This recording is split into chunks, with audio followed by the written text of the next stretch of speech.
What's up, everybody? I'm Jamal. I'm Brandon, and this is the way we ball. All right, Jamal, Cool. let's first start off with kind of our Frisco review. How did you feel? You made the drive up here for that match, so how did you feel about coming all the way up? It was frustrating. So as some people may or may not know, I live in the Rio Grande Valley, so I made the 5 hour trek. But honestly, that wasn't even the part that bothered me the most. What bothered me the most was that I brought in my girlfriend, her brother, and two of his friends. So I brought four people who had never been to a Dynamo match, and I'm hyping the Dynamo up. I'm hyping this new look Dynamo. I'm hyping the shell.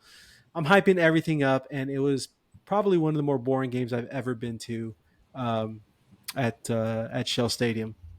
So Yeah, that was I probably my only. Sorry, that was probably my only. That was probably the only downside for me. I mean, I'm a soccer fan. I get it, but for someone who it was their first time, that was kind of a bummer. yeah, I will say though, like supporter section was definitely crowded out. That was awesome to see. It was nice to see that the fans actually showed out. I mean, for the most part, in terms of every match that we've had, crowd capacity was pretty solid. I will say the only thing that was kind of a bummer was even though the crowd was out, it the energy didn't feel as high as I think it should have. Like last time when Frisco was in town, granted that was the Ache Ache debut, and so like it just felt like there was a buzz throughout the stadium. And coming off like a cup championship, I don't know. I just felt like it should have been rowdier and a little bit crazier. Maybe I blame the Dallas fans because they didn't really travel that deep. I mean, they had like a small section in the top left corner to where last time they really did show up, but they're having kind of a crappy season as right now they're 10 wins, 11 draws, and 10 losses. They're currently in ninth place fighting for a playoff spot. They're literally in the last position for the playoff spot. So, saying that, I understand why their crowd probably isn't as in depth. But overall, we looked pretty tired. I felt like the starting lineup just didn't have that same kind of speed that we usually play with. Yeah, and I mean that could have been the Open Cup hangover. I mean, I don't know. Do they typically stay in the town after playing? I mean, celebrating a win in Miami doesn't really fall Yeah, too that's well actually a for really us. good point. I mean, it's not like Um, yeah, Miami might be known a little bit for their party town. So good point. Could have been a little bit of hangover yeah, from that. But and yeah, also we and it's funny. Like, so I strategically picked that game to bring in first timers because I was at that Achache debut game, and I mean, like you said, there was just electricity in the stadium, and I was like, okay, so it's another derby, it's the Clasico, and we're coming off an Open Cup win. Open Cup win, like this is going to be electric. But yeah, I think you're right. The supporter section looked packed. I was sitting caddy corner to it. Not exactly there, but uh, it was packed, and they were having a great time. But typical Houston fashion, we showed up late, and for me, well, not for me, but for most people, first impressions are everything. So as soon as they got there, they're like, "Oh, I thought it'd be even busier." I'm like, "Dude, just wait till the 25th, 30th minute; it'll get packed." But yeah, I think it was a bunch of casuals who probably just don't really get too amped up for those games. But it was great to see the supporter section back to its old ways. And I mean, I feel like that's just contagious, and it's going to slowly bleed out as success continues. But going back to the actual in-game analysis, I agree. I think they were just tired, a little hungover, even maybe. I don't like Franco starting, so I think missing Dorsey was going to be huge. I didn't think it was going to be that huge for us. And then at the end of the day, Dallas just plays a boring game. They anchored down. They weren't really trying too much on the attack, and I think for them, they just wanted a point. I think for them, keeping a point, staying in ninth place, they were content with that. So um, it was funny because I remember thinking like I was thinking like these teams that just sit back and play a heavy back line, we're going to have to get ready for that because in the playoffs, that's a lot of the times the style. You play very safe and sit back with your defenders. And as I was thinking that, I went to the restroom and I heard the call. They had Glenn Davis on the restroom speakers, and he had mentioned the same thing. So again, me being the pessimist I am, I'm kind of concerned about playoffs. I'm getting ahead of myself here, but I'm kind of concerned about playoffs that we couldn't break through that Dallas line, and I think we're going to be dealing with that throughout the playoffs once they get started. So there is a cause for concern, in my opinion. I'm with you on that. But in the sense of like our attack with no Keanu starting, I mean, granted he did. I think he was just kind of cramping in the final cup. I don't think he picked up a knock because he did come on second half, and when he came on second half with Coco, we were a totally different team. I mean, like you could just see a spark come into play. And as you mentioned, no Dorsey, he was suspended from yellow card accumulation, so that also stinks as well because man, you want to talk about like a godsend. That guy has literally revolutionized how we play in the back. Now, I did like Brad Smith playing. Brad Smith had an excellent chance in the 32nd minute. Honestly, I think he had the best shot on goal, and that was with his right foot. He is a gifted left footer, and that was actually probably our best moment of a goal chance outside of when Coco in the 87th blasted it in the top row. I know it was a deflection on the save from the keeper there, but other than that, I think once you see a starting lineup of Coco and Quiones, I think if we're going to have teams that kind of sit back and wait, I'm going to say that's going to actually suit us better. We're a team that dominates possession. And with our midfield being able to pass it around like we do, I think if a team wants to give us that, I see us being stronger in the playoffs if they're going to be willing to do that. With how good our defense is, I think that suits us better. Yeah, I mean, I hope that was the case. And as I was talking, I did forget that we were out Coco and Quinones. Going back to losing all credibility. Not only were they bored by the game, but I remember when Coco came on, I was like, guys, watch out for this guy. This guy's a monster. He's our best player. And then he had that whiff in the 87th Seven, minute yeah. ish. Yeah, 87th minute. And so I completely lost all credibility that weekend. Well, going to Coco, what's amazing though is in terms of like our passing percentage, he's actually one of our lowest players. He comes in around at like 77%, where the actually one of our hires is most of our defenders. Granted, you're kind of just passing it back and forth, but in terms of our midfield, like Ache is up in like the 85%, Bossi's up in like the 88%. So Coco, in terms of his passing rate, is actually one of our worst, which is kind of shocking, especially. I mean, granted, he's more of a kind of like a running forward type of a creator, but Artur obviously is our best one in the backfield. He actually, I think, is in terms of outside of like Tarbell, I think is actually leading in that. But in terms of passing percentage, I'm looking at it right here. Yeah, he's at Artur's at 90%. And then Seba is actually our top one. Granted, he's only played in 6 games at 95%. I was a little bit disappointed Seba didn't get the start over Franco because I think I think he's better on the wing more so than Franco is. He's just a little bit too slow for us to really produce anything. Yeah, no, I agree. I was surprised that we didn't see Sebas there. I guess just familiarity. I guess Sebas is still trying to get climatized and familiar with the squad. Going back to your point about Coco, that is pretty surprising. At the same time, though, wouldn't you agree that Coco post his international call up has been a different monster? The beginning of the season, he was better than decent, but man, he's just been a monster after that international this most recent international call up. Yeah, he was the Gold Cup MVP pretty much, and he was a big reason why he knocked out the United States in that semifinal. I've been in our group chats with us. I always mention that I give credit to Ben in terms of his player development. I think he's really helped Coco take that next step. And I mean, I know it's a big talking point of selling him in the off season, and if we do, it's not ridiculous to think that the price tag for him should be really high. And if it's not something 6 million plus, I'm okay with wanting to keep him. To me, it doesn't seem like Coco really wants out. He's even mentioned a lot of the times that like he's happy to be here. He wants to like do unfinished business with the Dynamo, and if we can keep him, I'm not against that. Granted, the money would be great because we could utilize that. But if we sell off Sebas, and take away his like 3 million or whatever he costs, Franco as well, I think he's like 1 million plus. So like there's 4 million right there that we can utilize to build in terms of a stronger attack. I know a lot of people are really disappointed in Aliu. He didn't really do anything when he came on for Corey.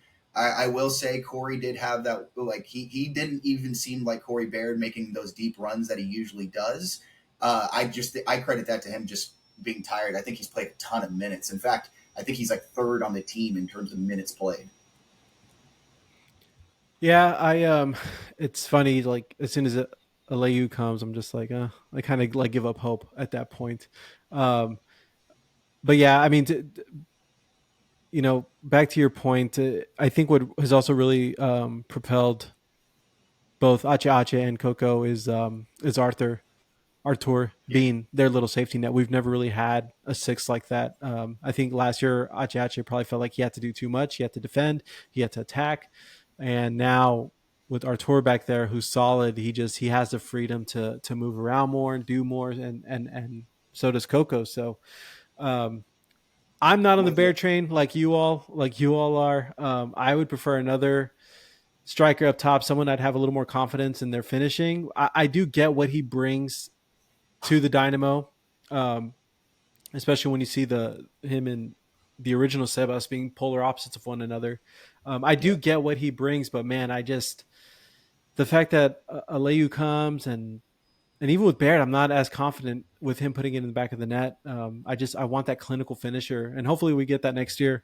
Um, His finishing is super, like it is something that is, he's been a pleasant surprise. I will definitely put it that way. And I think because he's been such a pleasant surprise with his goal scoring, I am a little bit higher up on him. The first 10 games, like I was kind of out. I think most fans were too. But then he hit his stride once he moved more into the striker role, coming instead of being off on the wing.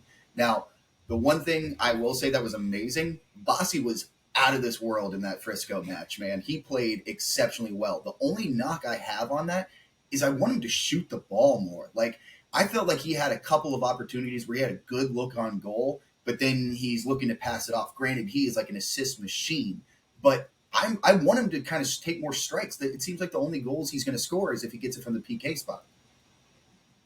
yeah, no, he's been this whole team really. I feel like I'm being a dead horse, but this whole team really in the second half has just been so impressive. I was kind of getting frustrated with Bossy as well. I he was just a PK merchant. He was just getting these free goals, but he has really turned it on. And just seeing the passing that goes about in the midfield, we've never had a Dynamo team that can move the ball like that in the midfield. It's so refreshing. It's so fun to see. I feel like we were always the victims of that happening to us. Um, and that was my biggest gripe when we had Olsen. I felt like he was that MLS 1.0 mentality of just hard nosed players. But man, that midfield, I mean, they're playing that La Liga type, just pass it back and forth. And it's really fun to see. So Bossy was impressive. He was one of the shining stars against Frisco. Again, just me losing credibility. He was one of my men of the matches, even though I was hyping up Coco like no tomorrow. Um, I mean, don't get me wrong. Coco was definitely like him and Quiones when they came on second half. We were a totally different team. The pace increased. We put a lot more pressure on Frisco in that second half compared to the first half. But it just felt like if we would have started the match that way and then maybe brought on Franco second half to kind of give Quiones a little bit of a rest, I think we would have probably produced a goal a little bit, maybe in the first half. Because, like, again, we had such a good look. I don't mind playing Brad Smith up there on the wing. I think he's a good second half start. He's always great in crossing in the box. The only thing that did hurt us, Caicedo also was out because of yellow cards, so our midfield depth was a little bit lacking as well. So having him come on, I mean, dude, if you're exactly right with how strong our midfield is. Caicedo, if like any other year, is probably like a top three midfielder for this team, but he barely sees the pitch because I mean who are you going to take off? Bossy, Artur, or Ache Ache? Like, no way, or Coco. Like, it kind of sucks that he has to ride the pine, but it is nice that we have that depth, and we're going to need it because, kind of looking forward to Wednesday coming up here against Montreal. Ache Ache's out. He's suspended from yellow card accumulation, so I assume he's probably going to get the start. that's actually a good transition to our next segment. So let's talk about Wednesday. So we're going at Montreal. We don't have the best record there, but we only need 2 points to make the playoffs, as opposed to around this time last year, we were already talking about being out of the playoffs. Actually, it was probably even before this. Um, Oh, yeah, Man, for just how sure. refreshing is it that we're talking about what's needed to get into playoffs as opposed to not being out of it by now? So we need 2 points to make the playoffs. How do you see Wednesday finishing? What are your thoughts? Let's talk Montreal. Well, like you mentioned, I mean, we have a god awful record at Montreal, but what's scary is we are right now. We sit fifth place at 44 points. Now, with a win and maybe some losses here, we can be anywhere from second to possibly falling all the way back to ninth. You know, like it's one of those things where it can be a dramatic swing. And honestly, I think for us to have the potential of a playoff run, we have to host a home playoff game, especially like right off the bat for the first one. Because this year, the 8-9 matchup plays a one runoff wild card kind of game. And then we're going to go against St. Louis in St. Louis. If we fall all the way back, like that's a nightmare. So to me, this Montreal game is huge because then otherwise, what's a kind of a nice security blanket is October 7th, we do have the Rapids, who are the worst in the league. So like at least we can kind of finish at home with a terrible team to really kind of secure our spot. But these next two matches, I think, are our biggest ones. So going into Montreal, going all the way up to Canada, I mean, I don't think people realize how far up Montreal is. Like, that's a hell of a flight just from Houston. So, and on top of that, you don't have Ache. So getting an early goal, I think, is 100% what we have to do. And I've mentioned to you a couple of times in our chat when we've been messaging back and forth, the one thing that's concerning me is we're giving up a lot of late goals. Like, we did it against St. Louis. They scored in the 90th minute. We did it against Vancouver. Granted, we were up 4-0, but it was 4-1. We did it against Inter Miami in the Cup final in the 91st minute to Martinez. Now, granted, we drew against Frisco, but like that cannot be a thing that keeps happening. Otherwise, that's what's going to plague us in Montreal. I think if we can score early and we can negate the late goal, I honestly see us walking out there with 3 points. I think going with a tie is not the mentality that we can go into. I honestly see a tie almost as a loss. Yeah, and I mean, honestly, I personally kind of see this whole the Acha suspension as a blessing in disguise. Just more than anything else, as you had mentioned that travel, he's not going to have to do that travel. So, Yeah. um, let our all star sit home, relax, throw some fajitas on the pit, do what you got to do, Ache. Just take some time off, enjoy yourself. I just think I'd rather him play those last two games. Where's the second last? I know we're doing Colorado at home, and who do we have after Montreal? Or who's the I last don't game? know because we have one on the 21st, so that's a good question. I Portland. know Portland. I'm sorry, Portland. Portland. Yeah, that's exactly right. So, like So again, Portland is another other side of the coast, right? So exactly. I'm okay with Acha having to negate one of those travel days as long as he gets some rest. I had posted on our Twitter yesterday. So we're 2 points away from second place, 3 points away from ninth place and the final playoff place. We have Montreal, who's currently at ninth. We have Colorado, who's currently in 14th, and Portland at seventh place left to play. I asked our followers, where do you see Hold It Down Houston Dynamo finishing the season? Brandon, where do you see us finishing this season? Honestly, I genuinely think we're going to host a playoff game. So that means we'll fall anywhere between second and fourth. I really do think we're going to get the win in Montreal. So with that win right there, that sets us up because then if we get Colorado at home on the 7th and we get another win there, I mean, genuinely, I think between those 6 points, I think it almost secures the bag for hosting a playoff game. I don't really care if we finish second or if we finish fourth. I think the biggest thing is we have to host one at home because our away record, we've only won two away matches in terms of league play and one on the cup finals. So like we cannot rely on us having to travel anywhere.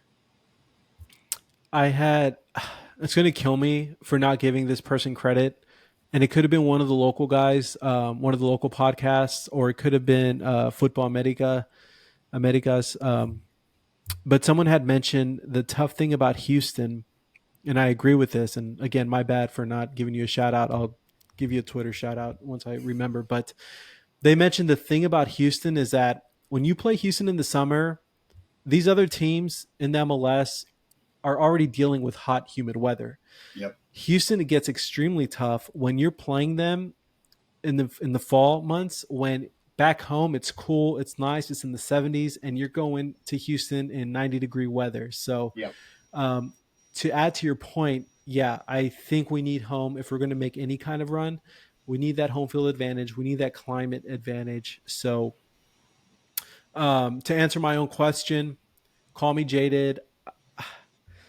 I'm legit scared that we're going to miss the playoffs. Like it's just the Houston sports fan in me. I just I have this concern that we're going to miss the playoffs. At the same token, then it's like you see everything happening to the Texans. You see the Astros get in the division. last game of the season, like, is it is it finally time for Houston to have some good luck Make in a the run. sports world? So maybe I'm wrong. Maybe we'll finish top four. Maybe we'll get that home field advantage. I mean, things have been going our way in Houston sports. So um, I'm hoping Well, I'm wrong. I'm hoping we get that home field advantage. And sorry, go ahead. so no Ache for Wednesday. Then how do you see our midfield with like the starting lineup there? Because to me, the most interesting aspect of our starting lineup going into Wednesday's match is what our defensive line will look like. Because now we're pretty much at full strength there. So like you have Escobar, you have Dorsey, you have Mikhail, you have Svechenko, you have Teenage. That's five right there, and you even have Bartlow if you want to throw him in there too. So you have six defenders. Obviously, we're only going to start four, and so there's going to be two on the way out. I think Bartlow's an easy one to say is out, but then who's the other guy? I feel like people love this guy, and he has moments of brilliance. I wasn't too impressed this last game against Frisco, and that's going to be Teenage for me. I would put Mikael there instead of Teenage, and I would have, of course, Dorsey and Escobar at the wing backs. And I don't think you can sub out Sviatchenko.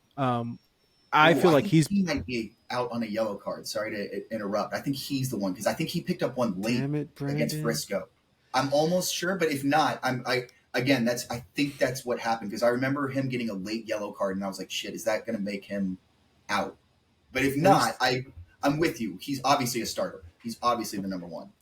But why not Teenage? He scored our goal against Sporting. He came back from an ACL. Like Mikael cannot play the wing. He did not look good against Frisco on that wing out there. So I'm with you on that. I like Escobar and Dorsey on the sides. I think that gives us a ton of speed up on the wings there. Svechenko is, I mean, to me he's a godsend. I think he's worth the DP slot. But I find it shocking that you want Teenage out. it's not that I want him out, and I don't. He's not terrible. I just,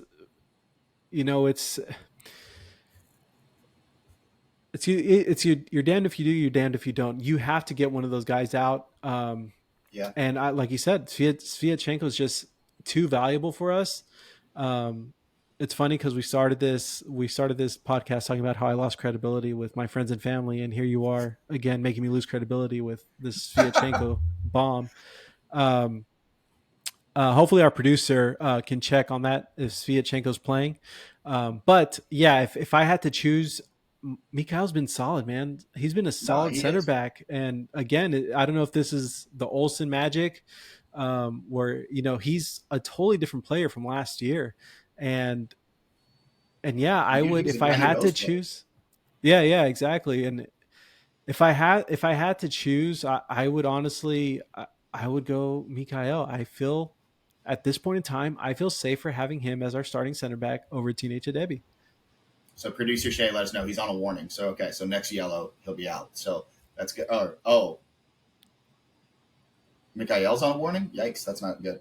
But either way, I think the only thing since we're talking about rest and everything like that, the only ace in the hole is I would probably bring in Teenage second half. If you're saying I'm Mikhail or Teenage starting, I'm with you on that. I think whoever's kind of in that spot, I'm not upset. But like in the Yeah, sense of I would bring on Teenage to probably rest Svechenko in the second half to give him that leg rest. yeah. I mean, it was Sviatchenko's that's on a warning. If you're the Dynamo, do you let him get a cheap yellow to let him start fresh to, again? so Because that it way he does. Also, yeah, because I mean, what if he doesn't play against Colorado? Oh no. does it clear out for playoffs, or how does that work? I think it does. I'm almost 100% sure it does. I wouldn't. I'd be shocked if they had a carryover for playoffs. So Yeah. pretty sure they Okay. clear that out. And then, oh Um, yeah, I forgot Steres as well. He hasn't played in a long time. yeah. I mean, I like Steres as a backup. I just everyone's again that backline is thriving. They're clicking on all cylinders, and unfortunately, he's just the odd man out. I think either way you go, Mikhail or Hidebe, Sviatchenko, whoever it may be, we're in good hands. Shouts out to Allstate. But my biggest concern is Ache Ache. What are we doing there? So the midfield, I think, like I mentioned, I think Caicedo gets the start there. You have Artur, and then you'd have Coco. Bassi would be on the wing. Then you have Quiones, and then probably Baird up front. Which I'm almost okay if we rest Baird against Montreal, just because. I mean, he's actually fourth in minutes. Well, granted, Steve Clark's number one in minutes, so like that's a little bit cheap. So he would be third in that case if we're talking about at least position players that are doing actual running. So I think I wouldn't mind Corey getting a little bit of a rest because in that Frisco match, he's brilliant with his runs. That's the thing that I think a lot of people don't realize what Corey does so well is what he does off the ball. Granted, he gets back, so he does do a little bit of defending, and that's big reason why Sebas is playing in Brazil and not with us right now because he didn't really run back. But I don't think people realize how Corey runs off the ball that creates all those openings. I just think he has such tired legs right now that I would be okay if I don't. I'm not big on Aliu starting, but I think if we have to do that and then bring on probably Franco in the second half, I can live with that. But at the same time, I don't know if that's going to get us 3 points, which is what kind of worries me. Yeah, I mean, Corey has all the fries but no shake. He has those runs. I just, I don't have faith in him finishing. Every now and then he'll pull one out of his sleeve, but I'm okay. Like you said, I'm okay with resting Corey. Um, so before I give any more of my thoughts, you're Coach Olson. You have to turn in your starting slip. Let's hear it. So all right, Just so go. starting from Starting 11. yeah, Clark obviously in goal. He got a rest against Frisco. He got a rest in the Cup finals. So I think Clark's in goal. Then I agree with you with the back line. I'm good with Dorsey, Escobar on the wings, Sechenko starting in center back. Mikhail or Teenage is fine with me. I'd probably go Teenage over Mikhail at this point, just to again kind of rest him as well. And then in the midfield, I have Casedo, I have Artur, I have Coco. On the wings, I have Bassi and Quiones. And then up front, I probably start Aliu just to do something to try to rest as much as we can because if we come away with a loss, then we're going to need full force against Colorado, and we have to score a ton of goals and really run it up against them. So I would rather rest Baird and take the fact that maybe we can eke out a 1-0. Okay. I think we're pretty much on the same page. I would go with Mikael over Teenage. Um, Caicedo makes the most sense to replace Ache Ache. I'm trying to think if there's anyone else I'm forgetting, but yeah, I would definitely go Artur, Caicedo, um, Bossy with Coco. If Quinones is healthy, I would go Quinones. If he's still fighting anything off, I would go with Sebas. I don't want to see Franco Yeah, start. I love that. I love putting Franco in those last 15, 10 minutes and just same. having him run like a maniac. So if we have a healthy Quinones, Quinones. But if not, then I would put Sebas up there, and I would still stick with Bear. See, Especially with us needing this 3 points, I would stick with Baird up top over Alayu. I mean, I'm not upset with that. Like, I very much get it. I see the importance of this match, so I think you do need Corey up there in terms of producing goal.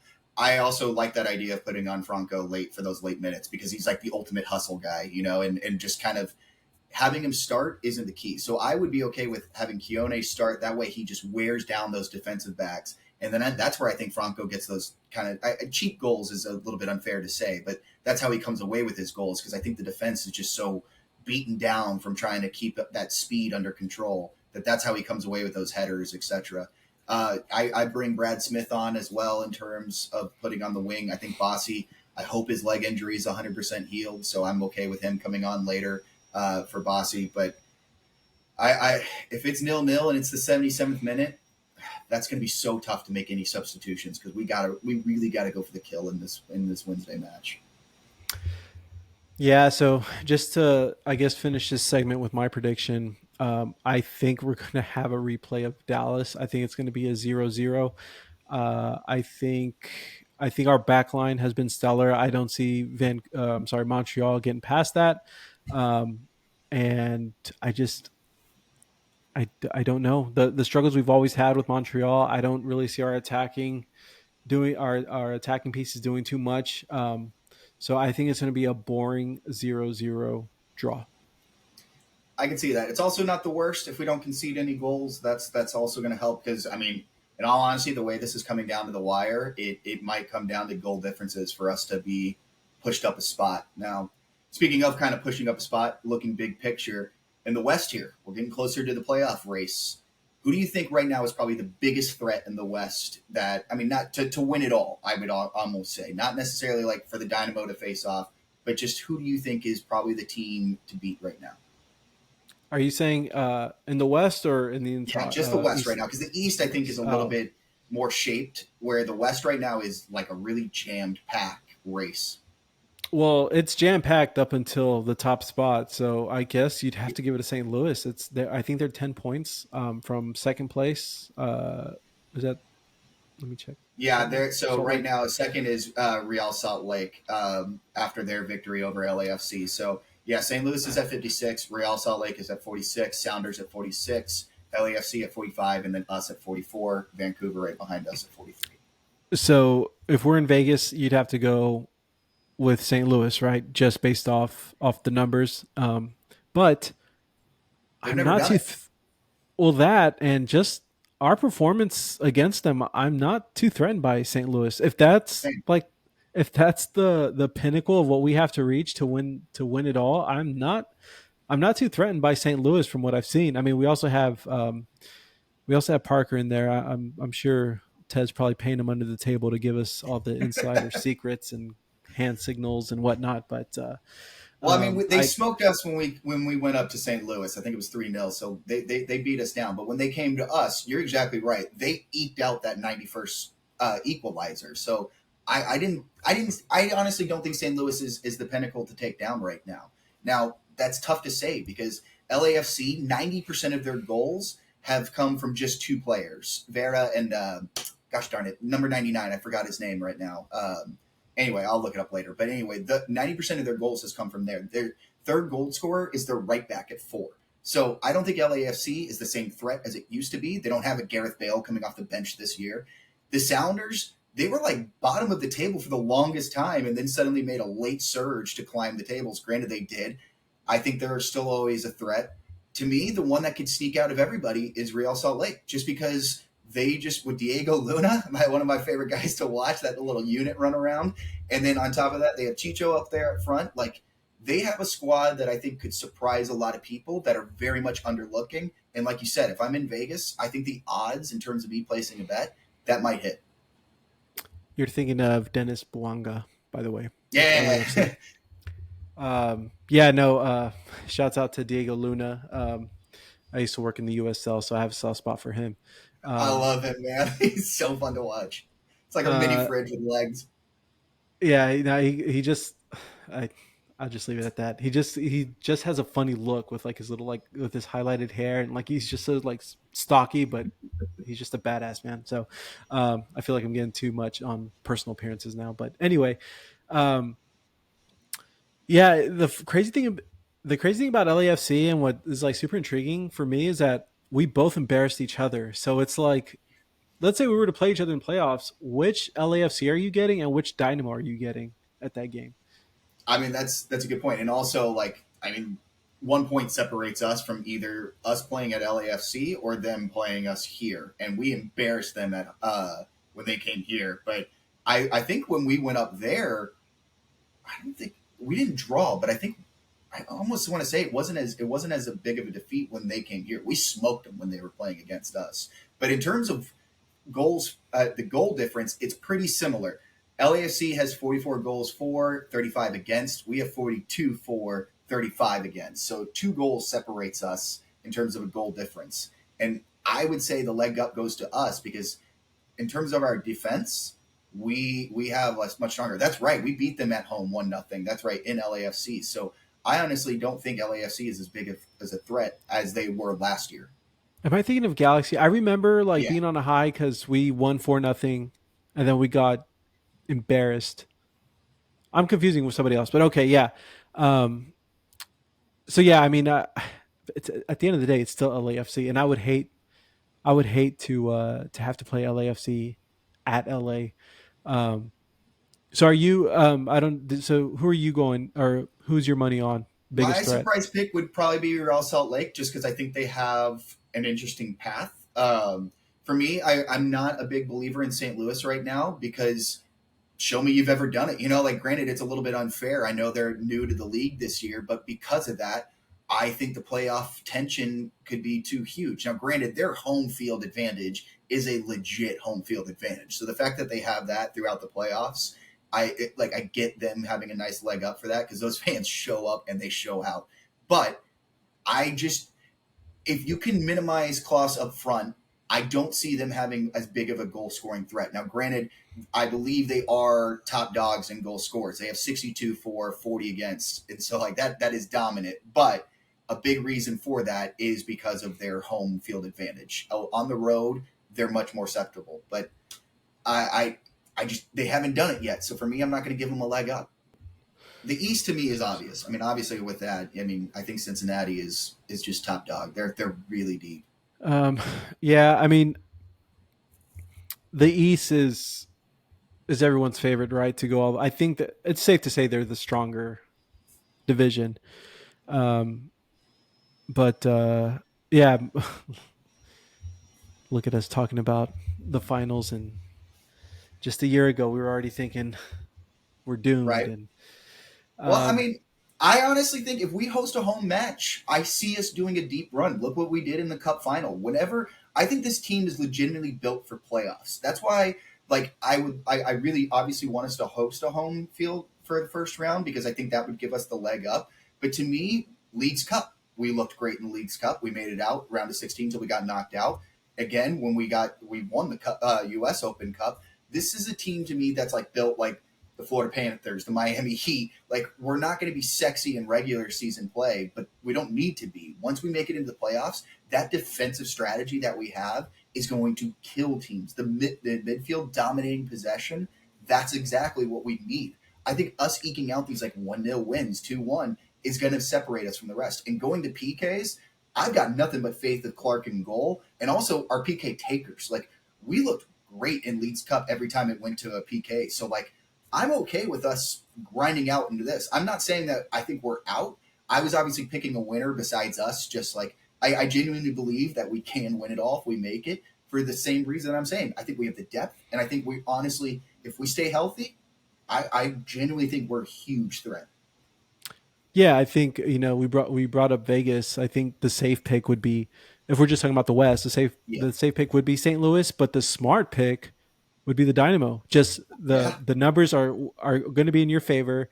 The way they're playing, I mean, the Dynamo would be the smart pick, right? But we don't want to be homers on this podcast. I will say though, you said you have confidence in Clark. Has he stopped a PK this year? Yeah, he did against the second time he did PKs in Leagues Cup. He saved two. But MLS in the MLS race, I don't has know he? how I many PKs we faced in MLS, to be honest with you. I thought I saw a stat that he hadn't stopped a PK. I think because they were comparing him to Tarbell. Um, so that's something to look up. But yeah, I mean, there's no way you would sub out Clark. He's been phenomenal this year. Yeah. He's been exactly what we needed. The other thing, and the other thing to think about is that, because you mentioned St. Louis and they've never been here before, these teams are going to be playing against a 10-year touted coach. Ben Yeah, Olsen, this isn't his first rodeo. He's exactly. been in the league for 10 years. And it's one thing to coach for so long.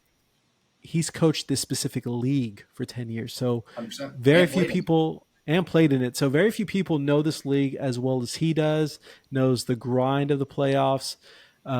So I think that goes in our favor too. But nonetheless, it's an exciting time. And uh, producer Shay texted, Houston has a habit of packing the house for these big games, which I 100% agree. So Yep. you add that into the equation. Breaking news, actually, I forgot to tell you guys, I actually signed up for season tickets myself. So Hey! I got season tickets for next year. But a part of that was I get the priority for postseason. So Yeah. hopefully I'll get to try out my new seats postseason. And I have, and we'll save it for another podcast. I have a ton of complaints about the whole process. what didn't happen when I got those season tickets. I'm investing a ton of money into you guys, and I'm not feeling the benefits. But it's not the this is the way we Karen, that this is the way we ball. So we'll worry about that another time. But yeah, so I'm a season ticket holder. I'll Come on, baby. hopefully um, ch- chances are looking good that I'll be at that playoff game. So I'm exactly what we're talking about. Houston just shows out for winners, and uh, I think we'll have a packed house. Maybe the closest thing to a sellout that we've had for a while. I'm with you on that. I mean, granted, it sucks that the Astros are going to be in the playoffs as well, kind of going up head to head with us. But I don't think that's going to hurt us as much. I think fans are going to be, yeah, like producer Shay saying, they're going to be in high spirits, rolling off Astros victories, etc., and then coming over to us. I think that will help us in the long run. Granted, the Texans are doing decently well too, so Houston is having a moment. I think if the fans show out and show up, that's going to bid really well for next season as well. Because this year's attendance, I will say this team deserved better in terms of people showing up, but give it time. They'll back winners. We've done it before, and we'll do it again. Yeah, and I think yeah, Houston is winning. As far as the scheduling issue, I mean, there won't be an issue, right? The game will most likely be in the evening. Texans Yeah, usually play at 12, um, and just more bang for your buck. I mean, I'm assuming the prices are going to be anywhere from the cheapest will be in the 30 range, 40 range. I was trying to go see the Texans and Steelers. The cheapest ticket was like $400. yeah, it So, was uh, stupid. speaking for just in a casual fan perspective, the best value for you, your friends, your family, it's going to be a Dynamo game. It's going to be a fun atmosphere because it's going to be the playoffs. So I And always the tell, concession food is the best there too, man. Like oh, they by really far, stepped up food. yeah, yeah. It's awesome. That was honestly that was one area where I actually it was as advertised was the food. They love the Trill burgers, Yeah, the banh mi's were so money from amazing. Star. Yeah, Yeah, yeah. I always So do Benny's Pizza as well. Like it even like because usually when you get like a pizza at like a stadium, it's the saddest pizza in the world, But like that one is actually it slaps, man. Like I will say our food is by far the best in all of our stadiums. I'm so I was very close to getting Vinny's Pizza, but I still have PTSD from Papa John's at uh BBVA at the time. So No, so it yeah, hits. I need to try that. I need to try that next, and I need to try the elote. I just feel guilty buying elote when I can get it for like $2 down the street from Man. the elotero. Yeah. So, but but yeah, no, it's a great value. I really the I just Houston's a huge city. I don't think they're going to affect each other. If anything, people will be in high spirits, and support the Dynamo. So my challenge out to any listeners of the podcast: take a first timer out to the shell, let them experience a Dynamo game. I try to do that every time I go up to Houston. I try to bring in a new face, let them experience soccer, let them experience the Dynamo, and hopefully we'll just get more people turned on to our local club. And if you So got kids, bring the kids, man. They're lifelong fans. yeah, yeah. Speaking of kids, I saw Diesel going around talking to kids, and it's funny because like it's a mascot, right? So you don't see any facial expressions, but there's these kids like pulling his ear, and just body language, he was so over it. He was just like, "Get the hell off me already!" So bring the I, kids, just don't assault Diesel, please. I always ask every mascot, I'm like, when you take a picture with somebody, are you smiling inside that suit? They're like, I mean, yeah, you just like react to it like you don't really think about it. Because I'm like, because no one can tell. Like, there's always that big cheesy smile on every mascot. And well, speaking of going to a game, how was that? How was that pregame block party? Or you Oh were out there yeah, doing interviews, right? yeah, dude. We did a producer Shay and I went around and just kind of had a little bit of fun interviewing everybody at the tailgate. That was actually a really good scene because they opened it up at the new Dynamo headquarters that they just did right across there. So like Shouts out that's Dan right and across Ted. the street. Yeah, the artwork on that is pretty sick too. But then they had a nice little like futsal game going out there, and that was a good time too. They actually had like a legit Leagues Cup trophy that they won, which that I didn't expect that to happen. But the DJ was out bouncing, man. Everybody was in really good spirits. I will say, everybody that we went up to ask to interview, like they had a lot of fun doing it. The thing that I laughed the most about is because I had a couple of questions I was going to ask off like the top of my head, but I wanted them to be like rapid fire. I didn't want them to give us like deep analysis. But the funniest was when I asked like who's the best looking player on the team.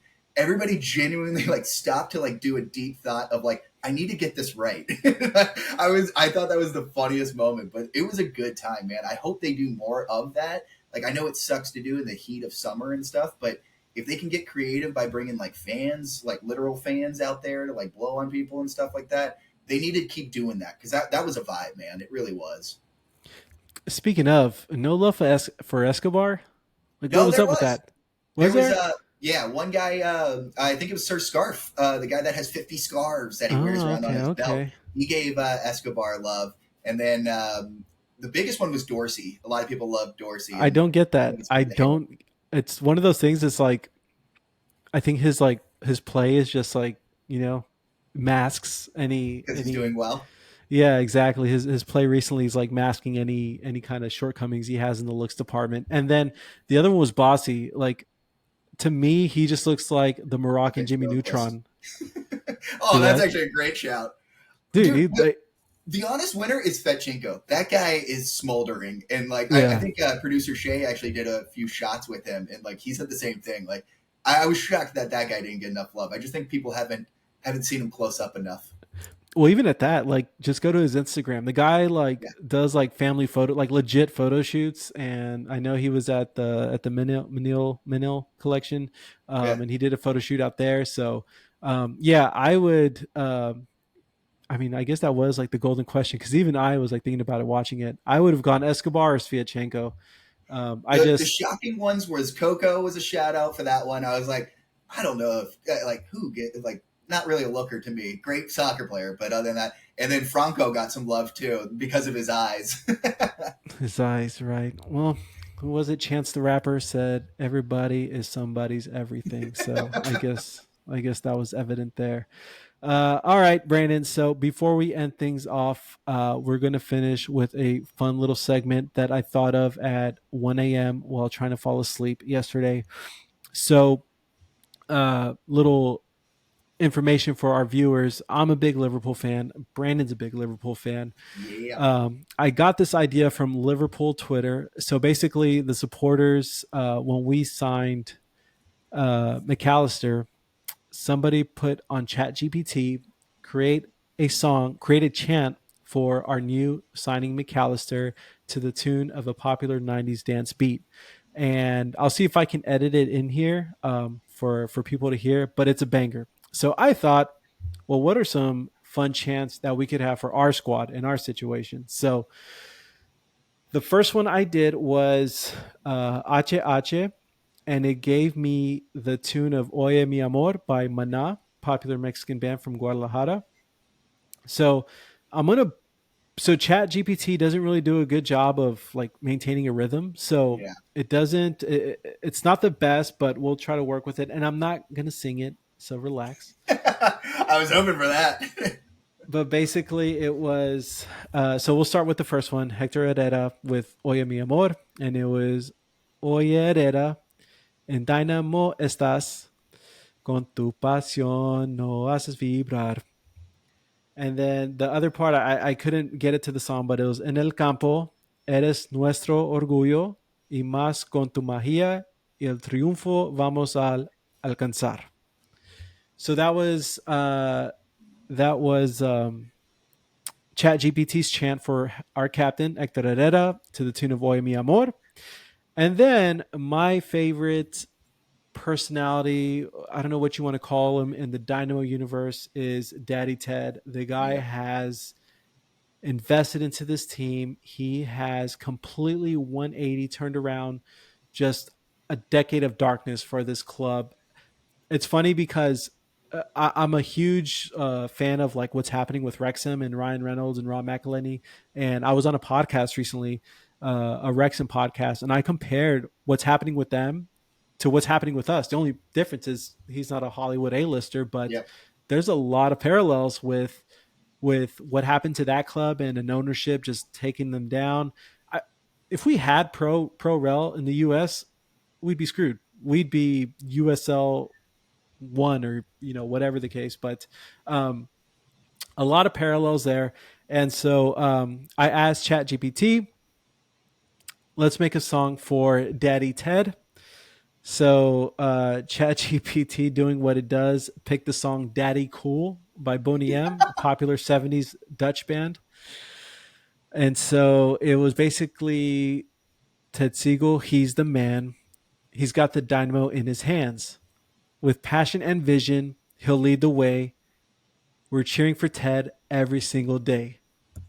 Dude, I think that would be a fun one to play in the stadium. I really do. Because he needs love. We have no songs dedicated to him, and all that man has done is spilled money all over the table. Like, I think El that's a fun one to do. Batallon, El Batallon, please make this happen. One of you I'm guys, with you. please make it happen.